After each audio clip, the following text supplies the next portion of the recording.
Allahi wa barakatuhu. My name is Abdullah Munib Rahman, and today we're going to discuss the fourth lecture of our chapter number 5, hydrocarbons ka alkenes. So let's start the lecture. To begin with, I would like to mention that alkenes are, just remember, unsaturated hydrocarbons. Unsaturated का क्या मतलब होता है? Unsaturated का मतलब होता है that they are not full of hydrogens and they still have space to react. I mean, reaction तो alkanes भी कर सकते हैं, but they have a higher reactivity than alkanes. Just remember that. क्योंकि अभी हम आगे पढ़ेंगे तो I will mention why is alkene more reactive than alkanes. Alright. अच्छा, alkenes को एक और नाम से भी जाना जाता है, and that is olefins. Now, what does olefin mean? Basically, the word olefin has been derived from the word oleum. Now, what does oleum mean? Basically, oleum means oil. अच्छा, तो हम एल्कीन्स को ओलिफिन्स के नाम से क्यों कहा पुकारते हैं, या फिर ओलिफिन्स ओलियम से ड्राइव हुए तो ऑयल से क्या रिलेशन है? Because the early discovered alkene were oil like. क्योंकि जो सबसे पहले जो एल्कीन्स जो डिस्कवर किए गए थे वो थोड़े थोड़े ऑयल की तरह के थे, like slippery and everything, every characteristics of oil की तरह के थे. अच्छा, now let's move on and discuss the structure of ethene. Ethene क्या है? Ethene is the simplest alkene, is the simplest baby in the alkene family, and इसका formula जो है हम लोग इस्तेमाल करते हैं C2H4. अच्छा, I forget to mention that alkenes का जो जनरल फार्मूला जो होता है इट इज़ CnH2n. तो C2 से अगर हम 2 करें तो H हमारे हाइड्रोजन हमारे पास एक्जैक्टली 4 हो जाएंगे, because hydrogen is just the double of number of carbons. अच्छा, now let's talk about the carbon in ethene. इसके अंदर कार्बन की क्या कैरेक्टरिस्टिक्स होती है? So first of all, the carbon is sp2 hybridised. मतलब कि इस sp2 हाइब्रिडाइज्ड है, इसका मतलब कि कार्बन के पास 2 हाइब्रिडाइज्ड ऑर्बिटल है, मतलब कि 2 बॉन्ड्स ओवरलैप करके एस ऑर्बिटल, हाइड्रोजन के एस ऑर्बिटल के साथ ओवरलैप करके हमारे पास जो है हाइब्रिड ऑर्बिटल बना के ओवरलैपिंग हो रही है. अच्छा, नाउ लेट्स सी के like how is carbon arranged in ethene. Basically, the carbon is arranged in a trigonal planar geometry. Now, what does trigonal planar geometry means? आपको बस ये याद रखना है in the most simplest terms. जो trigonal का मतलब है it is triangle, it is just triangle. Triangle में हमारे पास क्या होता है? ट्राइंगल के हमारे पास for example if you take an equilateral triangle, तो उसके अंदर हमारे पास basically all the sides are equal, 60 degree 60 degree 60 degree, right. But इसके अंदर डिफरेंट है. इक्विलेटरल जैसे ट्राइगोनल का मतलब ये है, ये देखिए, एक ये सही, एक बॉन्ड इधर बन रहा है, एक बॉन्ड इधर बन रहा है, एंड एक बॉन्ड इधर बन रहा है, एंड इनके बीच में जो एंगल है इट इज़ 120 डिग्री. बेसिकली इधर जो है, इधर एंगल बन रहा है 120 डिग्री, इधर 120 डिग्री बन रहा है, एंड टोटल मिला के ये हो जाता है 360 degree. So just remember that, I explain this in detail in a minute. बाकी अच्छा, इसके अंदर जो हमारे पास ईथीन का जो स्ट्रक्चर होता है उसके अंदर, उसके बीच में हमारे पास जो 2 कार्बन होते हैं, इनके बीच में एक डबल बॉन्ड बना होता है. डबल बॉन्ड के अंदर हमारे पास उसकी कॉम्पोजिशन क्या होती है? एक डबल बॉन्ड में से जो एक बॉन्ड होता है it is called sigma bond. And the other bond is called pi bond. What is it called? It is called pi bond. It is represented by this, and it is pi bond is represented by this. Alright. अच्छा, अब sigma bond किस तरह बनता है? Sigma bond बनता है हमारे पास, हमने एल्केन्स का जब स्ट्रक्चर पढ़ा था तो we can remember that it is sigma bond is made by the overlapping of sp3 hybridised orbitals in alkanes. लेकिन इसके अंदर क्या होता है? It is made by the overlapping of two sp2 hybrid orbitals.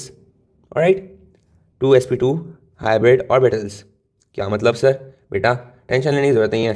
देखो, यहाँ पे हमारे पास कार्बन है, यहाँ पे भी हमारे पास कार्बन, यहाँ पे हमारे पास कार्बन है, यहाँ पे भी हमारे पास कार्बन है. अब देखो, this is a hybrid orbital, सही है. This is a hybrid orbital, but see this is N unhybrid orbital. इधर से हाइड्रोजन का बॉन्ड नहीं बनना. बस हाइब्रिडाइजेशन का अगर आपने कॉन्सेप्ट पढ़ा हुआ है तो देन जो हाइड्रोजन के साथ बॉन्ड बना रहे इधर it is called hybridised orbital, and नहीं बना रहा जो क्या कहते हैं, it is the one that is participating in the formation of pi bond, it is called unhybrid P orbital. सही है ना? तो इसके अंदर हमारे पास ईच कार्बन के पास जो है 2 अनहाइब्रिड पी ऑर्बिटल्स हैं. क्या कहा मैंने? ईच कार्बन के पास 2 अनहाइब्रिड पी ऑर्बिटल्स है. सो वैसे ही हमारे पास जो पाई बॉन्ड है, now let's move on to pi bond. Basically how is pi bond formed? So pi bond is formed by the lateral overlapping of 2 unhybrid p orbitals. Unhybrid p orbitals, right? सही है.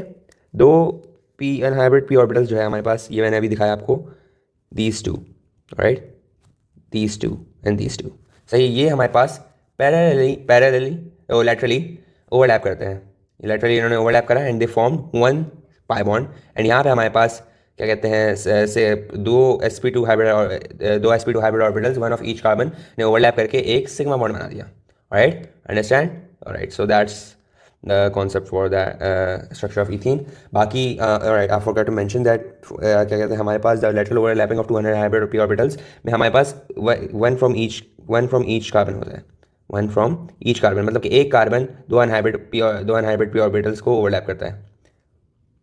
alright, now अच्छा, वैसे I forgot to mention that क्या कहते हैं, हमारे पास जो each carbon जो होता है, each carbon in ethene जो होता है हमारे पास, each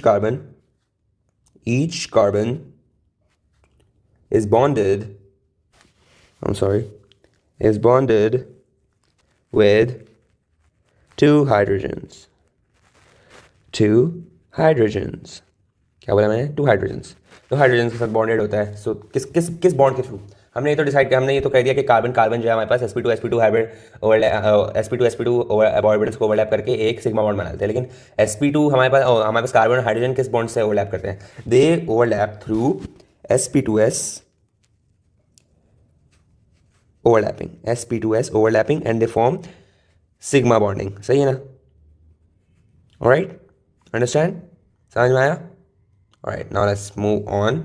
हमारे पास जो बॉन्ड एंगल जो होता है, मैंने डिस्कस करा आप लोगों के साथ, द बॉन्ड एंगल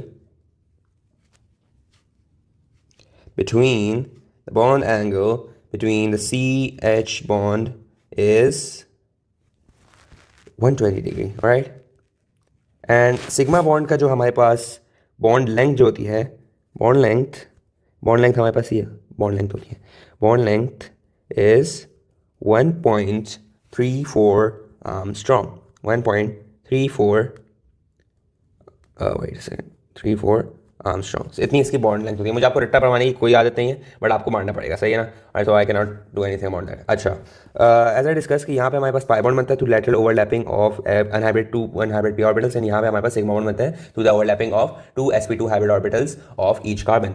सही है ना? अच्छा, अब कि होता क्या है बेसिकली, हमारे पास जो यहाँ पे ऊपर पाई इलेक्ट्रॉन है ना, ये थोड़ा सा होता है expose. This is a little expose. अब ये एक्सपोज होता है तो इलेक्ट्रॉन क्यों एक्सपोज होता है? क्योंकि इसकी जो इलेक्ट्रॉन डेंसिटी होती है पाई बॉन्ड की, इलेक्ट्रॉन डेंसिटी की कार्बन एक्सेस पे ऊपर और नीचे फुली एक्सपोज हुई होती है. तो यहाँ से आके कोई भी इलेक्ट्रॉन ले सकता है. And that is one of the reasons that why it is more reactive than alkane. सही है ना? क्योंकि कोई भी इधर से आके इलेक्ट्रॉन ले सकता है तो आराम से रिएक्शन कैरी आउट हो सकता है. So what we can say is it is exposed so other compounds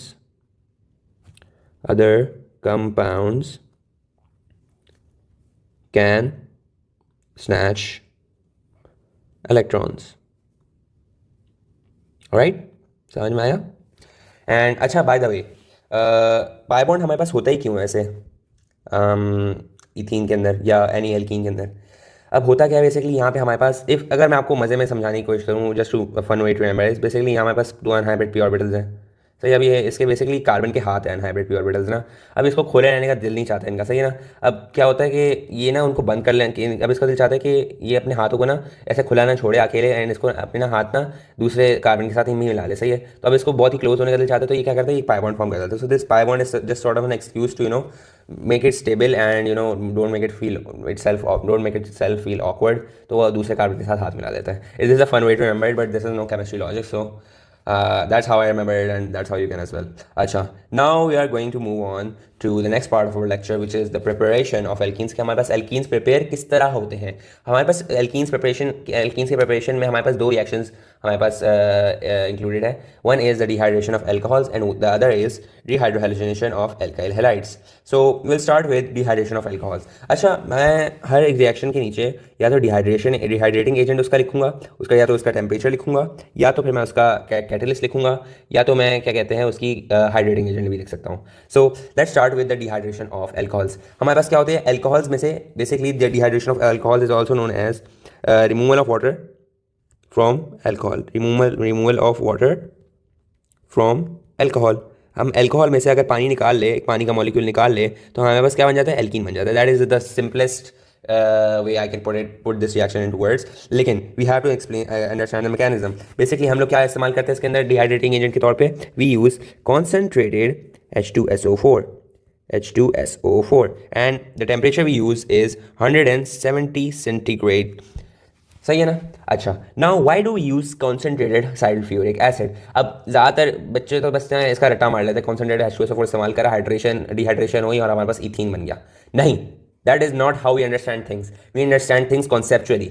हमारे पास जो आपको याद करना है, द कॉन्सेंट्रेटेड H2SO4 जो है, इट इज़ सो थर्स्टी, बहुत ही इसको प्यास है. सही है ना? It is so thirsty that it rips a water molecule from alcohol. सही है ना? अब ये क्या करता है डिहाइड्रेटिंग एजेंट? क्या कहते हैं अल्कोहल में से एक वाटर मॉलिक्यूल निकाल लेता है. तो जब हम removal of water molecule from alcohol की बात कर रहे हैं, वो करता कौन है? वो हमारे पास डिहाइड्रेटिंग एजेंट कॉन्सेंट्रेटेड H2SO4 करता है. अब जब क्या कहते हैं ये रिमूवल हो जाता है, तो अब हमारे पास ये इथीन बचता है. लेकिन इथीन में हमारे पास डबल बॉन्ड बनाने के लिए, डबल बॉन्ड वो क्यों बनाता है? It makes the double bond, to stay stable, the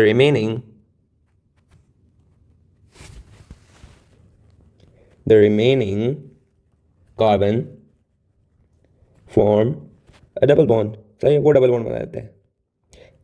इससे हमारे पास इथीन की फॉर्मेशन हो जाती है. अच्छा सर, इसकी विजुअलाइजेशन तो दे, रिएक्शन कैरी आउट किस तरह होता है और हमें लिखकर कैसे आना है एग्जाम के अंदर? बेटा बहुत ईजी है. अब ये हमारे पास एक है ethanol. What is this? Ethanol कैसे? यहाँ पे OH लगा दो. Now this is N ethanol. अच्छा, ये इथेनॉल तो हो गया. अब हमने इथेनॉल लिया, इथेनॉल को हमने डाला एक कॉन्सेंट्रेटेड H2SO4 के अंदर. किसके अंदर डाला हमने? H2SO4 के अंदर. अच्छा, डाल दिया सर, और हमने टेम्परेचर कर दिया 170 सेंटीग्रेड. हमने टेम्परेचर कर दिया. अब हमारे पास क्या हुआ? इससे हमारे पास वाटर मॉलिक्यूल एक रिलीज़ हो गया. एंड हमारे पास कार्बन को हमारे पास जो क्या कहते हैं इथीन को स्टेबल रहने के लिए हमने उसका डबल बॉन्ड बनवा दिया. Alright, now let's move on के अब हमारे पास नेक्स्ट रिएक्शन कौन सा है? बेसिकली अच्छा, इसके अंदर हुआ क्या है? The alcohol is converted into alkene. सही ना? तो हमारे पास एल्कीन की फॉर्मेशन हो गई. Now let's move on to the dehydrohalogenation of an alkyl halide. अब इसके अंदर हमारे पास डिहाइड्रेटिंग एजेंट कौन सा इस्तेमाल करते हैं हम लोग इसके अंदर बेसिकली हम लोग डिहाइड्रोहाइलोजेनेशन कराते हैं. डिहाइड्रोहाइलोजेनेशन बेसिकली होती क्या है? बेसिकली इसके अंदर हम लोग इसके अंदर जो है जो हैलोजन हमारे पास ऑलरेडी लगा हुआ होता है एल्काइल हैलाइड के अंदर, हम उसको डिहाइड्रोहाइलोजेनेट कराते हैं. मतलब कि उस हैलोजन को रिमूव करा देते हैं by using a dehydrating agent. Alright, that is simplest way it can be put in 2 words. तो the dehydrating agent we use for this reaction is alcoholic potassium hydroxide. Alcoholic potassium hydroxide. Alright. अच्छा, और temperature क्या इस्तेमाल करते हैं हम लोग? Temperature थोड़ा लो इस्तेमाल करते हैं, but it is really high as well. 60 centigrade का हम लोग टेम्परेचर इस्तेमाल करते हैं इसके लिए. अच्छा सही है सर. अब इसके अंदर एल्कोहलिक KOH करता क्या है कि हमारे पास जो है एल्काइल हैलाइड में से हैलोजन एक्सट्रैक्ट हो जाए और वो हमारे पास जाके पोटेशियम के साथ बॉन्ड बना ले. Basically what alcoholic KOH does is, this guy is a bully. This guy is a very big bully. सही है ना? What it does, it grabs bromine and a hydrogen from ethyl bromide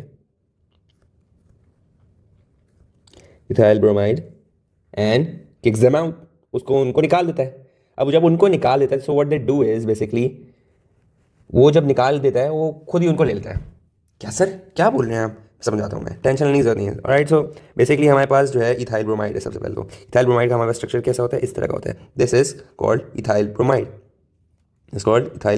अब ethyl bromide का scene क्या होता है? ये जाता है और ये रिएक्शन करता है एल्कोहलिक पोटेशियम हाइड्रोक्साइड के साथ. किसके साथ? एल्कोहलिक पोटेशियम हाइड्रोक्साइड के साथ. अच्छा सही है. और कौन से टेम्परेचर पे करता है? 60 सेंटीग्रेड के ऊपर.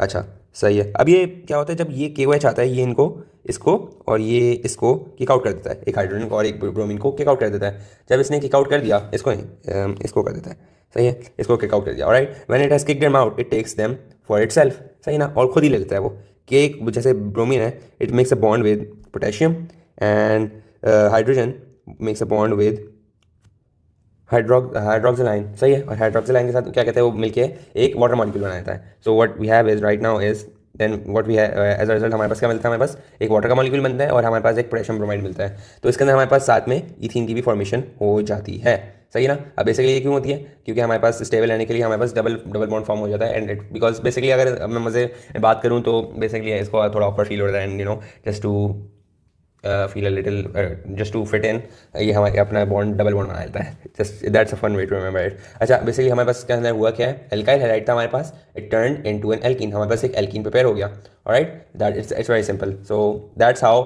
The preparation of alkene occurs, सही है ना। Now we are going to discuss about the reactivity of alkenes. अब आपको याद रखना है कि रिएक्टिविटी ऑफ एल्कीन्स के बारे में कि that alkenes are reactive more reactive than alkane। क्यों, क्यों है भाई, let me tell you why. due to the presence of any guesses? Yep, pi bond। Pi bond की वजह से हमारे पास एल्कीन्स जो है हमारे पास मोर रिएक्टिव होते हैं than alkenes are more reactive than alkanes due to the pi bond क्यों। पहले तो आपको एक थोड़ा सा इंट्रोडक्शन मैं वापस से दूँ, what is a pi bond requires a lot less energy to break. First of all, requires a lot less energy to break, all right। So to break, so it is generally weak, सही है ना, बहुत ही week होता है वो। तो जब week होगा तो आराम से आके कोई भी उसको तोड़ सकता है and that is why it is reactive, सही है ना, वो रिएक्टिव भी है हमारे पास पाई बॉन्ड।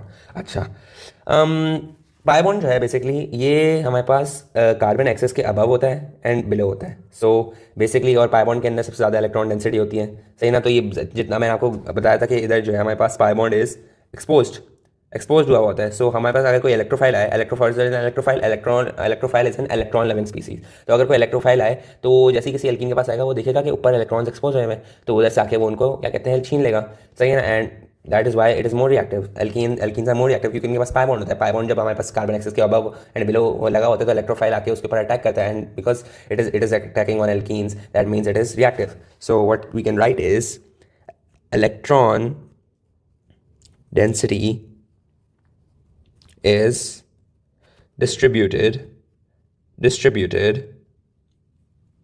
हुई भी होती है वो ऊपर भी, above और नीचे भी, and below the किस चीज़ के नीचे और ऊपर, below the carbon axis, alright। अब जब ये हो जाता है तो मैंने क्या बोला था आप लोगों को, it is more exposed, so it is more exposed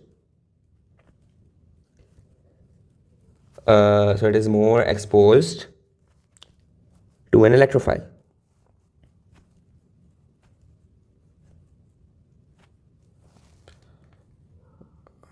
alright। So अच्छा आगे चलते हैं अब हम डिस्कस करेंगे now that was the reactivity। Alkanes simple आपको याद रखना है कि alkanes are less reactive than alkenes, सही है। क्यों, क्योंकि पाई बॉन्ड की वजह से पाई बॉन्ड एक्सपोज हुआ होता है। Now we will move on to the reactions of alkenes. अब एल्कीन्स के रिएक्शंस कौन से होते हैं सबसे ज़्यादातर, आपको याद रखना है मोस्टली इसके जो होते हैं एडिशन रिएक्शंस होते हैं, मोस्टली एडिशन रिएक्शंस, सही ना। एक तो एडिशन रिएक्शन सबसे ज़्यादा होता है इसके, मोस्टली हमारे पास एडिशन रिएक्शन है इसके। अभी मैं जो आपको 6-7 रिएक्शन जो पढ़ाऊंगा ऑलमोस्ट 6 और 7 आई गेस, तो वो सारे एडिशन, उनमें से ज़्यादातर एडिशन रिएक्शन है। But it can also undergo oxidation and polymerisation reaction, oxidation polymerisation reaction में भी ये जाता है एंड वो इसके थोड़े unique reactions and they are only distinct to alkenes and polymerisation reactions. Alright, now let's move on to the first reaction, which is the simplest and the easiest, hydrogenation reaction। अब हाइड्रोजनेशन रिएक्शन में क्या होता है, basically हमारे पास hydrogenation में हमारे पास हम लोग क्या करते हैं, इन सिंपलर टर्म्स हम लोग एक हाइड्रोजन का मॉलिक्यूल ऐड कर देते हैं इन अ मॉलिक्यूल ऑफ ईथीन। सही है। अच्छा, तो इसके अंदर अब ईथीन क्या करता है, ईथीन जो है अपना पाई बॉन्ड, तब उसका पाई जब हाइड्रोजन का मॉलिक्यूल आता है उसके पास, तो इलेक्ट्रॉन डेंसिटी के पास की वजह से वो उसके ऊपर अटैक करता है। सही है। एंड इट इज़ एंड उसकी एल्कीन की एक्टिविटी की वजह से जो है हमारे पास पाई बॉन्ड जो है उसका टूट जाता है। वो कहता है चले आओ, वो उसको छोड़ देता है पाई बॉन्ड को, एल्कीन, एंड हाइड्रोजन जाके हमारे पास ईथीन के साथ अटैच होकर ईथेन बना देता है। Ethane is an alkane. So this is the formation of alkane from ethene, alkene. सही है ना। तो what happens is basically hydrogenation में letting go of pi bond हो जाता है। सही है ना, letting go of pi bond and wait a second, a pi bond and addition of H2, right, easy। अच्छा, अब इस रिएक्शन की कंडीशंस क्या होती हैं, what are the conditions for this reaction. हम लोग इसके अंदर कैटलिस्ट इस्तेमाल करते हैं ताकि हमारे पास का रिएक्शन जो है थोड़ा फास्ट हो। सही है ना। And catalyst we use are nickel और प्लेटिनम और प्लेडिनियम, राइट, और प्लेडिनियम। और अच्छा, हम लोग टेम्परेचर का इस्तेमाल करते हैं। The temperature we use is 250 to 300 centigrade temperature, right. अच्छा, now if we visualise this reaction, what basically happens is ethene reacts with H2 at which what conditions are I discuss, या तो कोई catalyst होता है निकल और platinum platinum, and हमारे पास temperature होता है 250 to 300 सेंटीग्रेड। सही है ना। और हमारे पास क्या बनता है, हमारे पास the ethane is formed if we do this reaction with ethene. सही है, इजी है, डन है, आगे चलते हैं। अच्छा, नेक्स्ट हमारे पास रिएक्शन जो है वो है halogenation reaction. Basically halogenation reaction is just the addition of an halogen in an alkene. तो अगर हम लोग for example we take the example of bromine, हम लोग ब्रोमीन की एग्जांपल है, तो हम लोग अगर ब्रोमीन को ऐड करें, ब्रोमीन के मॉलिक्यूल को ऐड करें इन एन एल्कीन, हमारे पास क्या बनेगा, बता दो मैं आपको क्या बनेगा। लेकिन first we have to discuss at what condition does this reaction takes place. The condition, इसके लिए हमें कंडीशन ये चाहिए होती है कि हम लोग when the we use an inert solvent, inert solvent का मतलब क्या है, अनरिएक्टिव सॉल्वेंट, कि कुछ भी ना करे। सही है। और हमारे पास रिएक्शन टेक्स प्लेस हो जाए, ताकि वो मतलब वो inert solvent is basically doesn't participate in the chemical reaction, and हमारे पास जो रिएक्शन होता है वो जैसा होना होता है वैसे ही परफॉर्म हो जाता है automatically. So the inert solvent we use for this reaction is carbon tetrachloride और क्लोरोफॉर्म, राइट, क्लोरोफॉर्म। अच्छा, तो what did I say, it these inert solvent don't participate in the chemical reaction, alright। Now अब ये reaction take place कैसे करते हैं, हमने ethene लिया, इथीन का रिएक्शन कराया ब्रोमीन के साथ in the presence of CCl4 और क्लोरोफॉर्म। सही है। इन कंडीशंस के अंदर हमने क्या कहता है रिएक्शन कराया, एंड व्हाट वाज फॉर्म, हमारे पास बना 1,2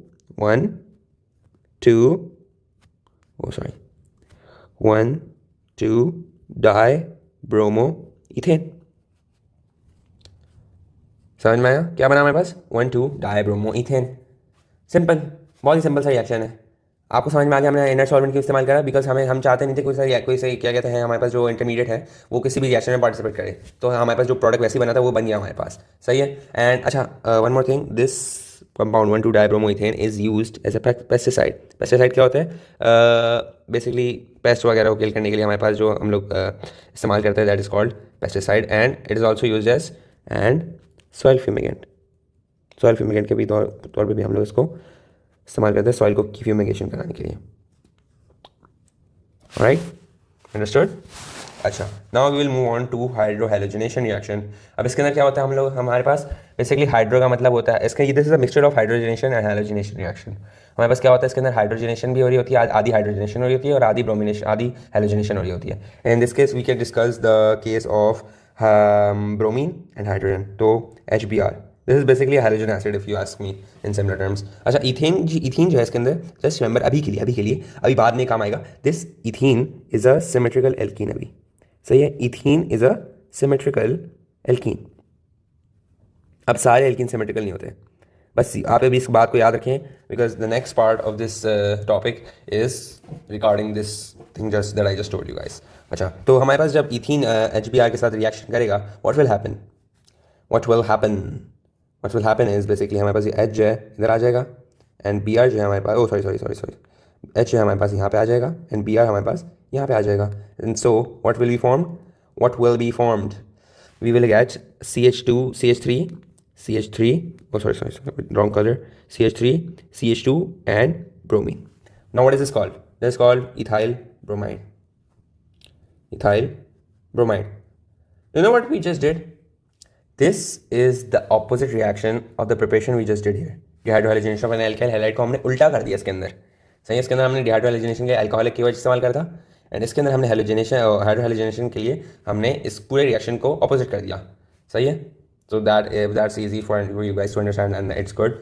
and let's move on to the next part of the topic. Now we have to study the Markovnikov's rule. अब ये जो है ना बहुत बच्चों को समझ नहीं आता. जैसे अगर आपको याद होगा मैंने पहले लेक्चर में समझाया था हकल्स रूल, वो बच्चों को समझ नहीं आता था. अभी एक और अजीब सी बकवास है जो बच्चों को नहीं समझ में आती.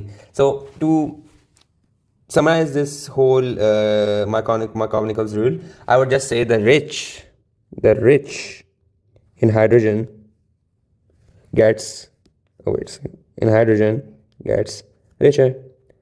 सर क्या मतलब है सर इसका? मैं आपको समझाता हूँ, बिल्कुल भी टेंशन लेने की जरूरत नहीं है. But let me just tell you that कि ये अप्लाई किन पे होता है. इट इज़ यूज्ड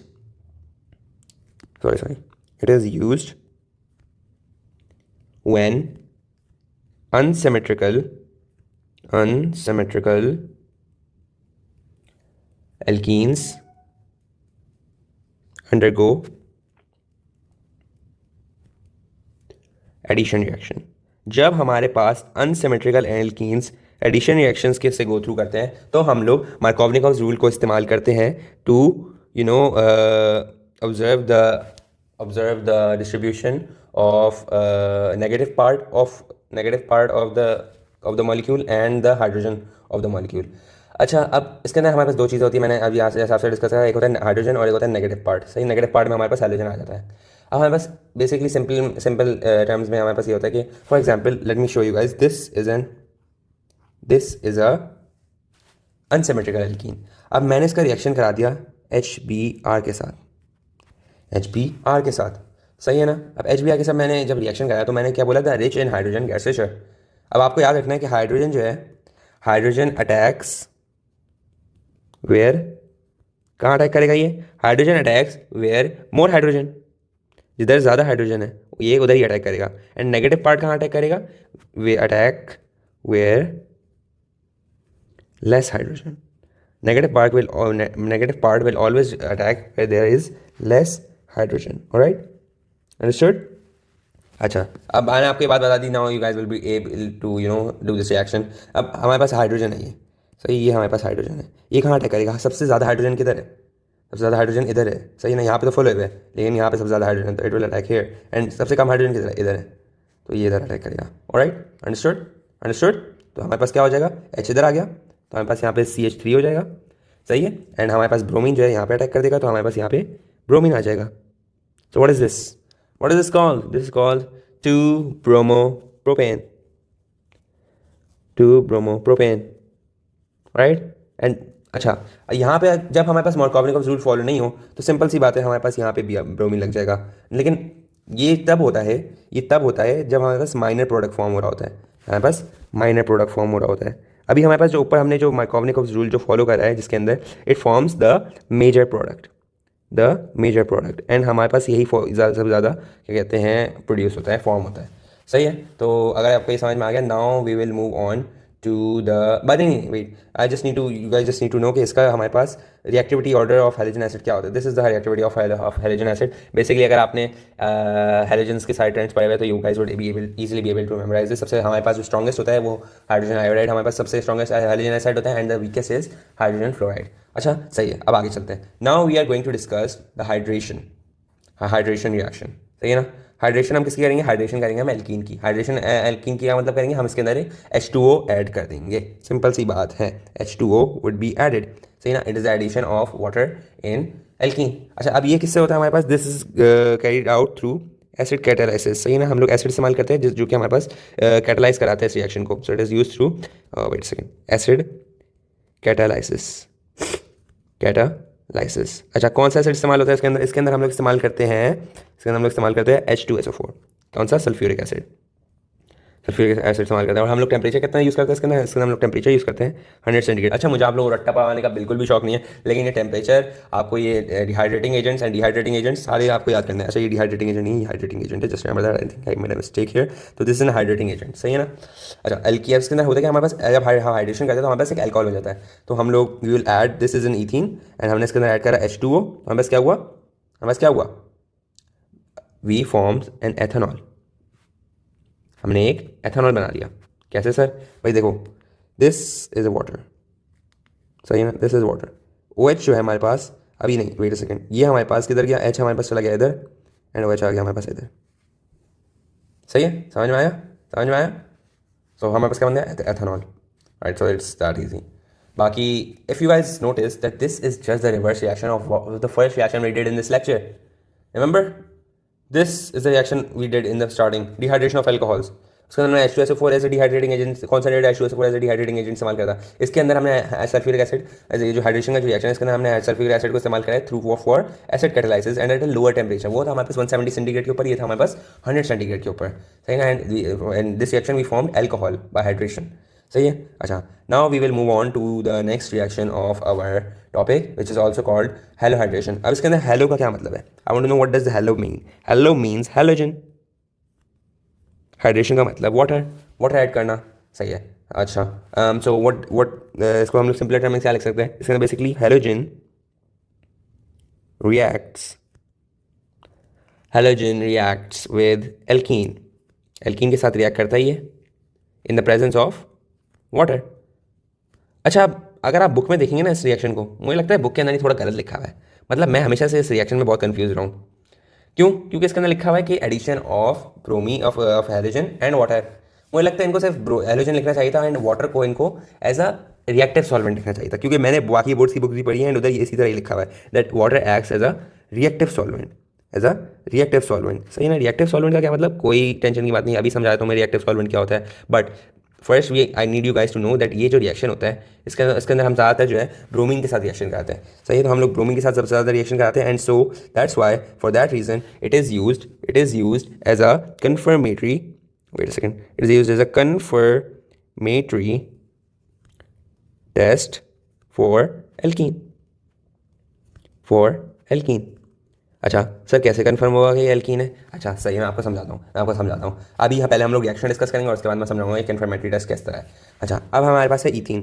इथीन के साथ हमने क्या करा, हमने कहा halogen reacts with alkene. Halogen हम लोग इस्तेमाल कर रहे थे ब्रोमीन इस्तेमाल करें in the presence of water, water भी हम लोग डाल देते हैं, हमने वाटर भी डाल लिया, इथीन के साथ ब्रोमीन भी डाल दिया, वाटर भी डाल दिया, हमारे पास क्या बन गया, हमारे पास एक कंपाउंड बना जिसको हम कहते हैं CH। अच्छा, ये CH2 है, सही है, बुक के अंदर आपका CH लिखा हुआ है, सो करेक्ट दैट, सही है, CH2OH CH2Br। सर आपने 2 Br लिए थे, एक H2O लिया था, इसके अंदर हाइड्रोजन कहाँ गया और इसके अंदर एक और ब्रोमीन कहाँ गया? अब ये भी बुक के अंदर एक्सप्लेन नहीं करा हुआ है, लेकिन I would explain to you guys. अच्छा, इसको हम लोग कहते हैं वैसे ब्रोमोहाइड्रेट, जैसे मैम ब्रोमोहाइड्रेट कहते हैं, मैं भी समझाता हूँ किस तरह बना ये bromohydrate. Now let's discuss the mechanism. Basically हमने एक ब्रोमीन का मॉलिक्यूल लिया, we took bromine molecule and we took an water molecule. अब हम लोग इसका मैकेनिज्म ये होता है कि ये दोनों साथ में एक ही बारी में इथीन के साथ रिएक्शन नहीं करते। First they do the reaction among themselves, Br2 plus H2O। क्या करा है इन्होंने, H2, लेट मी थोड़ा खोल के लिखता हूँ मैं ताकि आप लोगों को समझ में आ सके। ब्रोमीन ब्रोमीन ब्रोमीन ब्रोमीन, सही है ना। अब हमारे पास हुआ क्या है, इसने इसके साथ रिएक्शन करा और इसने इसके साथ रिएक्शन करा, हमारे पास क्या बन गया, हमारे पास बन गया BrOH एंड HBr। अच्छा, HBr बन गया। अब हम क्या करेंगे, अब हम बताओ क्या करेंगे, हम लोग इसको लेंगे, हमने इसको लिया BrOH लिया हमने और इसका हमने रिएक्शन करा दिया इथीन के साथ, हमने इसका रिएक्शन करा दिया इथीन के साथ। अब हमारे पास क्या हुआ, हमारे पास बन गया, हमारे पास Br जो है हमारे पास, Br हमारे पास चला गया इसके पास और OH चला गया हमारे पास इसके पास, ऑलराइट। जब हमारे पास इसके पास चला गया तो हमारे पास क्या बना, हमारे पास CH2 सिंगल बॉन्ड, Br नीचे एंड CH2 ऊपर भी कह सकते हैं, नीचे भी कह सकते हैं, डजंट रियली मैटर, OH, सही ना। And this is called bromohydrate. अब समझ में आपको किस तरह होता है ये रिएक्शन। तो इसके अंदर हमारे पास बेसिकली क्या हुआ, हम लोग एल्कीन से हमने क्या बनाया, हेलोहाइड्रेट बनाया। हेलोहाइड्रेट क्या होता है, it is a form of क्या कहते हैं, हमारे पास हेलोजन एंड हाइड्रोजन हो। Hydrogen is basically you can से OH कह लो अभी, सही है ना। इसको आपको समझने की जरूरत नहीं है, बट जस्ट रिमेंबर ब्रोमोहाइड्रेट बनता है हमारे पास जब भी हम लोग रिएक्शन करते हैं इथीन का ब्रोमीन एंड वाटर के साथ एक साथ, सही है ना। एंड वाटर जो है इसके अंदर रिएक्टिव सॉल्वेंट काम करता है। अच्छा, नाउ लेट्स मूव ऑन कि कन्फर्मेटरी टेस्ट किस तरह है। अब जैसे ही आपने एल्कीन को एक अब आपको पता है ब्रोमीन वाटर जो है रेडिश ब्राउन होता है, फुल रेडिश ब्राउन हुआ होता है। अब जैसे ही आप उसको एल्कीन को ब्रोमीन वाटर के अंदर ऐड करेंगे तो क्या होगा, एल्कीन जो है सारा का सारा वो जो ब्रोमीन वाटर का कलर रेडिश ब्राउन जो कलर है वो उसको अब्जॉर्ब कर लेगा ब्रोमोहाइड्रेट बनाने के लिए, जैसे अभी बना ब्रोमोहाइड्रेट बना। तो what happens is the reddish brown, the reddish, वो इसके बहुत ही अजीब साइड कर रहा हूँ आज तो मैं, reddish brown colour, what happens to it जब वो ब्रोमोहाइड्रेट पूरे बनाने के लिए अब्जॉर्ब कर लेगा सारे कलर को, तो क्या होगा, the reddish brown colour disappears. अगर ये डिसअपीयर हो गया, मतलब कि एल्कीन है, बल्कि हमने एल्कीन डाला है, अगर हमें पता नहीं हम क्या डाल रहे हैं और हमने हमने डाला और क्या कहते हैं सारा कलर एब्जॉर्ब हो गया, तो that means it is an alkene, सही ना। तो हम लोग इस रिएक्शन को एज अ कन्फर्मेटरी टेस्ट भी इस्तेमाल करते हैं फॉर एल्कीन, सही है। अच्छा, now let's move on to the second last reaction of our lecture which is, oh sorry, it is the third last, epoxidation. Epoxidation क्या होती है, in simple terms it is the addition of oxygen. इसके अंदर हम लोग oxygen को add करते हैं, सिंपल एज दैट, ऑक्सीजन को ऐड करते हैं और कुछ भी नहीं, और हमारे पास प्रोड्यूस क्या होता है, एपॉक्साइड प्रोड्यूस होता है। अब ये है, इसके ऊपर हमें थोड़ी बात करनी है, एपॉक्साइड होता क्या है। एपॉक्साइड प्रोड्यूस होता है, एपॉक्साइड प्रोड्यूस होता है। Epoxide is basically, it is basically a three membered ring, सही, ट्राइंगल की तरह का होता है ये। अभी मैं आपको दिखाऊंगा मेंबर्ड रिंग, बल्कि आप देख भी सकते हो नीचे रिएक्शन में, बल्कि नहीं देख सकते, अभी मैं आपको दिखाऊंगा, wait a second. It is a three membered ring, सही ना। थ्री मेंबर्ड रिंग तो नहीं, I would say it is a three membered cyclic ether, क्योंकि ओ लगा हुआ होता है, जब भी ओ लगा हुआ होता है और साइड में दो रेडिकल्स होते हैं, it is called an ether, तो it is a cyclic ether, three membered cyclic ether, okay. अच्छा, एपॉक्साइड की थोड़ी डिस्टिंक्शन है हमारे पास केमिस्ट्री की दुनिया के अंदर, या आपने यही याद करना है कि जो हमारे पास जो इपॉक्साइड है, it is the building block, it is a building block in the synthesis of many pharmaceutical दवाइयाँ और क्या कहते हैं एग्रीकल्चर के लिए हम केमिकल जो हम लोग इस्तेमाल करते हैं, एग्रोकेमिकल्स, इन सब के लिए एक बिल्डिंग ब्लॉक है। और you can say in my terms that it is use as the Lego bricks. आपने तो सुना ही होगा क्या होते हैं, everybody loves to play for them, play with them, I mean, Lego bricks in the, they are like the Lego bricks in the synthesis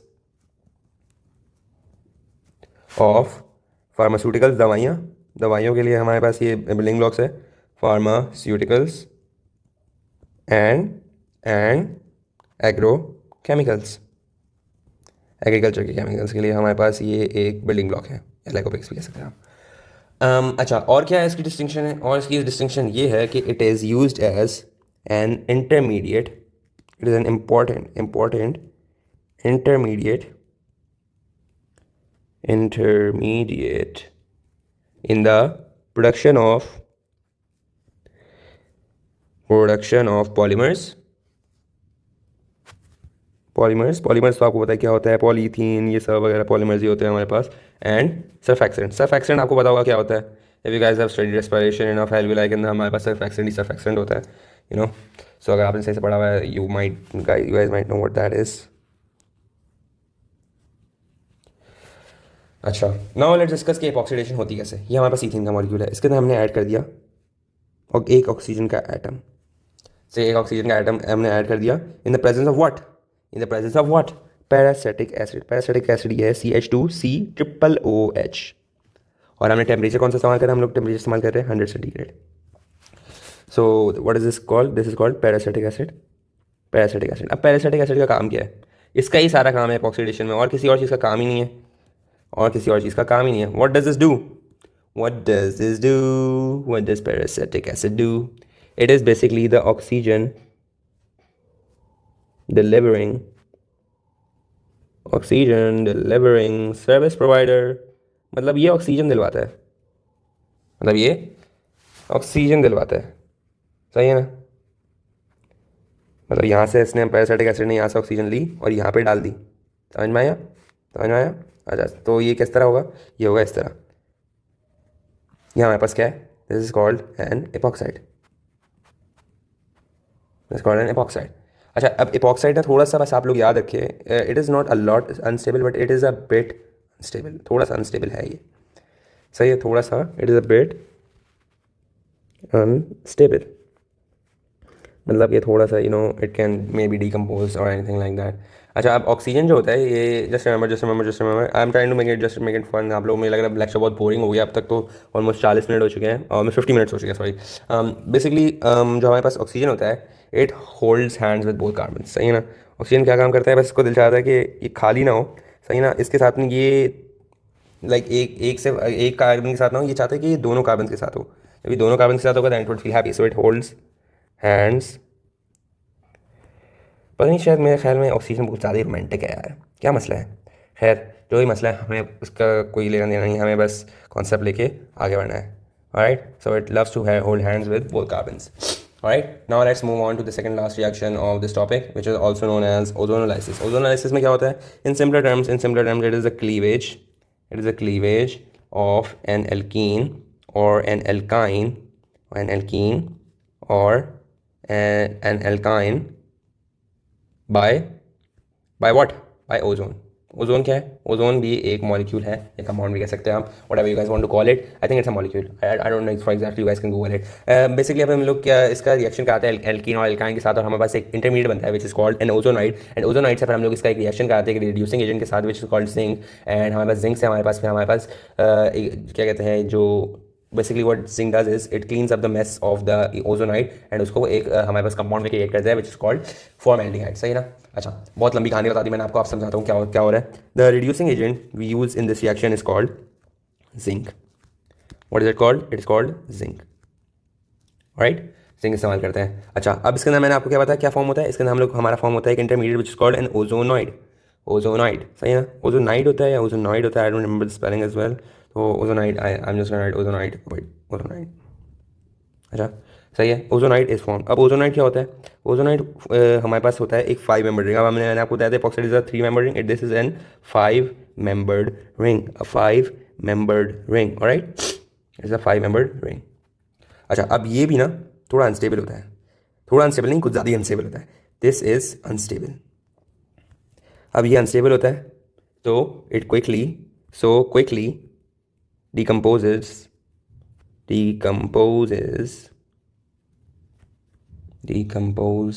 to aldehyde. Aldehyde में decompose हो जाता है ये जल्दी से। अब आपको जानने की जरूरत नहीं है कि क्यों एल्डिहाइड में क्यों होता है, बस होता है, सही है ना। आप बस इतना जानना है आपको, अगर आपको बहुत डिटेल में पढ़ना है ना, आप पढ़े होगे केमिस्ट्री किसी फील्ड में आ जाना। तो दिस इज एन ओजोनाइड, इसके साथ रिएक्शन करते हैं हमारे, this is an ozone, sorry this is an ozone के साथ जब इथीन हमारे पास रिएक्शन करता है, it forms this structure. What is this? This is called ethyl ozonoid, ethyl ozonoid, सही ना। अच्छा, जब ये अब ये this is a little unstable, this is unstable, सही, अनस्टेबल होता है ये। अच्छा, तो अब हम लोग क्या करते हैं, हम लोग एक चीज़ इस्तेमाल करते हैं विच इज़ कॉल्ड जिंक, और हम लोग उसको, इसके लिए हम लोग एक कंडीशन इस्तेमाल करते हैं 100 सेंटीग्रेड की, जिसके ऊपर जिंक जो है, और it basically does is it cleans up this mess, it cleans up this mess. Okay, ये मैस हुआ हुआ है ना, इतना बड़ा अजीब सा 5 मेंबर रिंग बना हुआ है, इसको क्लीन अप करके हमारे पास क्या बनाता है, ये हमारे पास दो अच्छी सी चीज़ बनाता है which are called formaldehyde, and structure is like this, और साथ में हमारे पास जिंक ऑक्साइड बना देता है, सही है, this called formaldehyde, and other called by product जो हमारे पास वो है हमारे पास zinc oxide. Alright, so now let's move on to the last reaction of our topic, which is called polymerization reaction. The polymerization reaction is basically known as the giant line reaction. That's what I call it, giant line reaction. Giant line reaction. Alright, अब इसके अंदर होता क्या है, it is basically very simple, बचपन से पढ़ के आ रहे हैं, linking of many alkene monomers. Alkene monomers के साथ ये, अच्छा ये सिर्फ इसके लिए डिस्टिंक्ट है, ये रिएक्शंस एल्कीन्स में ही होता है सिर्फ। एल्कीन मोनोमर्स टुगेदर, बहुत सारे एल्कीन मोनोमर्स हमारे पास टुगेदर लिंक होते हैं to produce a polymer chain, to produce a polymer chain. क्या मतलब सर, किस तरह होता है ये? सिंपल सी बात है, आप ले लो एक n number of ethene molecules. Basically हमारे पास ये जाइंट लाइन किस तरह, आप समझोगे भाई, एक लोग आए हुए एक पार्टी में, सही है, एक पार्टी में लोग आए हुए हैं एंड क्या कहते हैं उधर ना सारी चीज़ें बोरिंग चल रही है। अब एकदम से डीजे साहब जो है वो गाना बजाना शुरू कर देते हैं पागलों की तरह। अब गाना बजाना शुरू कैसे करते हैं वो लोग, वो हमारे पास जो डीजे साहब जो है वो 200 डिग्री का टेम्परेचर देते हैं और 2000 एटीएम का प्रेशर डालते हैं पूरे क्लब में, सही है ना, जहाँ पार्टी हो रही होती है। उससे हर कोई नाचना शुरू कर देता है। अब उधर जो आते हैं ना सारे इथीन की मॉलिक्यूल्स ही आते हैं, सही है, सारे गंदे इथीन की मॉलिक्यूल्स आते हैं और वो पागल की तरह नाचना शुरू हो जाते हैं, सही है ना। और वो जब नाचना शुरू करते हैं तो वो हमारे पास एक ये सब हाथ जोड़ते हैं, और जब हाथ जोड़ लेते हैं तो वो एक लंबा सा एक मॉलिक्यूल बनाते हैं which is also known as polyethene. सही है, सिंपल एज दैट। इसकी कंडीशन आपको याद करनी है 200 degree and 2000 ATM. And that is all for this lecture, guys. I hope you guys understood this lecture, and I hope to see you guys in my next class, in which we will just be discussing alkynes, which would be our 5th lecture. So we are halfway done with this chapter today, alhamdulillah. And I'll see you guys in the next video. बाकी आप इसके MCUs, flash cards and notes सब कुछ पढ़िएगा and flash cards को क्या कहते हैं प्रैक्टिस करिएगा, एंड MCUs को भी प्रैक्टिस करनी है आपको, राइट। एंड बुक को भी आपको अच्छे से ध्यान देके पढ़ना है, right. And I hope you guys succeed in your exams, and yeah, that's all. Fi amanillah and Allah Hafiz and take care.